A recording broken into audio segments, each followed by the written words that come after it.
The Weather Channel is brought to you by this cable or satellite provider. You can also get reliable forecasts from the Weather Channel through this radio station or visit weather.com. You'll love it when you like us on Facebook. Now you're local on the 8s. Currently, the temperature is 60 degrees under sunny skies.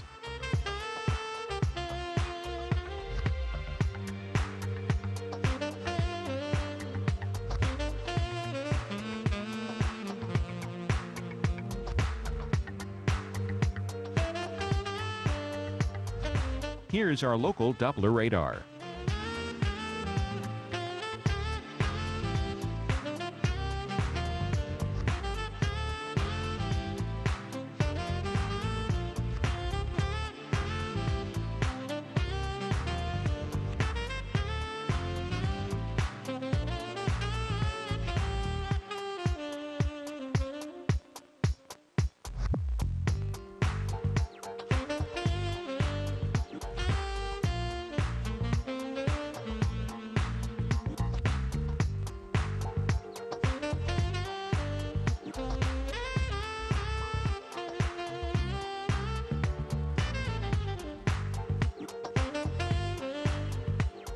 Today, abundant sunshine, high 62, winds south-southeast at 5 to 10 miles per hour. For tonight, partly cloudy skies early will give way to cloudy skies late, low 51, winds east-southeast at 5 to 10 miles per hour.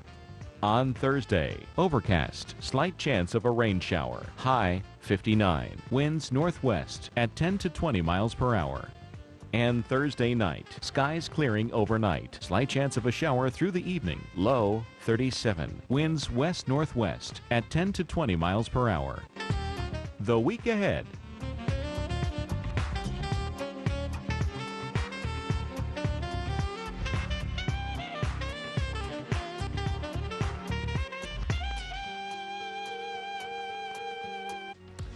We want to pass along a programming note of what is about to happen. FEMA, the Federal Emergency Management Agency, along with the FCC, will conduct the first nationwide test of the emergency alert system. Depending on your satellite provider, most of you will see this. The test will last for 30 seconds. Day Planner will immediately follow. If you don't see programming from the Weather Channel after the test, change the channel back to the Weather Channel. Once again, get ready for the test. And it's time now to check out the big picture, the overall scenario. We're noticing this jet stream. Notice how the upper air winds the fastest in the upper levels of the atmosphere, indicated by the jet stream, carving out a deep trough of low pressure, as you can see it digging all the way down across Texas. At the surface, we have this frontal boundary pushing through. Showers all along this front. High pressure keeping it quiet for the immediate eastern seaboard right now. The FEMA FCC nationwide test of the emergency alert system is now over. What was the purpose behind it? Well, FEMA Administrator Craig Fugate explained on our air this morning. Let's talk about, some of the things we've seen right now more recently. It's the legacy of the Cold War, but in technological, cyber attacks, large-scale natural disasters where telecommunications are impacted, or even some of the threats we see from solar storms, space weather events that could result in widespread infrastructure failures. The president would have the ability to use the broadcast system, which would go around a lot of those systems and broadcast to people what's going on and what they need to do. For those of you who did not see the 30-second test, This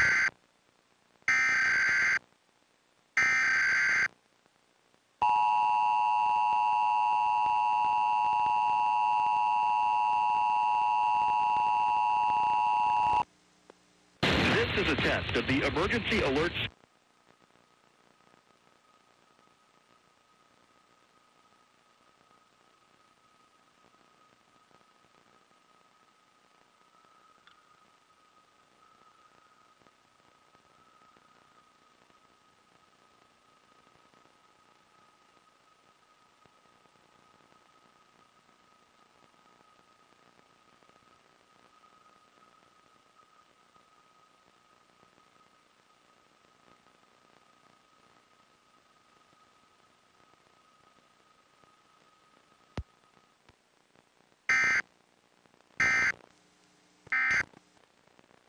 216-8211. Driver Parts of Alabama right now.